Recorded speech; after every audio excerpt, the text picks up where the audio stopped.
السلام عليكم يا جماعه. انا من كام يوم نزلت مقارنه بين عز المنوفي وكبده الفلاح، وكلكم شديتوا عليا في التعليقات ده مش كبده الفلاح، ده مش كبده الاصلي، ده مش كبده الفلاح بتاع اسكندريه، وقعدتوا شديتوا عليا جامد وقلتوا لي انت متحيز وعامل اعلان لعز المنوفي. انا لا عامل اعلان ولا حاجه، انا عملت سيرش عن اكبر كبده الفلاح موجود في مصر، وهو ده المحل اللي انا روحته، وكان ليه اكتر من فرع، اكتر من 20 فرع في القاهره، وليه اكتر من 12 فرع في الامارات، غصبا عني مش بمزاجي. عموما انا النهارده في كبده الفلاح الاصل اللي في المنشيه، اللي في محطه الرمل، اللي جنب خروب امال. هنخش ندوق ونشوف، يلا بينا. دخلت المحل كده بتقول ان احنا داخلين على تجربه جديده وجميله، وريحه الكبده ضربه في النخاشيش كده من اول شارع سعد زغلول، ودي اللقمه بتاعت الفينو اللي كلكم قلتوا لي عليها في التعليقات. عموما يلا بينا. دخلنا جوه المحل وطلبنا ديناميت الكبده، ديناميت الكبده، كبده الفلاح.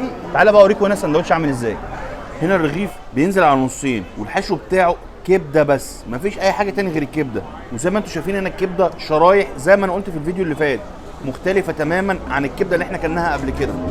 ونص الرغيف دوت بينزل ب 9 جنيه، وبينزل معاه نص ليمونه وقرن فلفل. هتقول لي هنعمل ايه بالليمون؟ هقول لك هنعمل زي ما بنعمل دلوقتي كده بالظبط، اعصر الليمون على الكبده.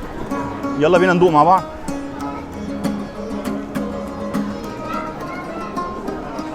ايوه بقى، هو ده الكلام، هي دي الكبده يا جماعه.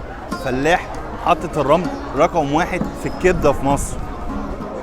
لا انا مش عايزك تصورني، انا عايزك تعالى تصور الجمال ده.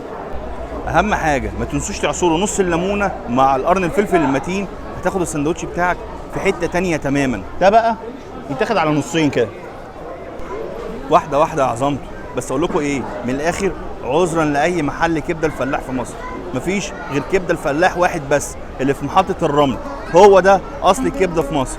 وكمان ايه، هتقعدوا تسمعوا الاغاني بتاعت الزمن الاصيل. الراجل ده مزاجنجي على اصل.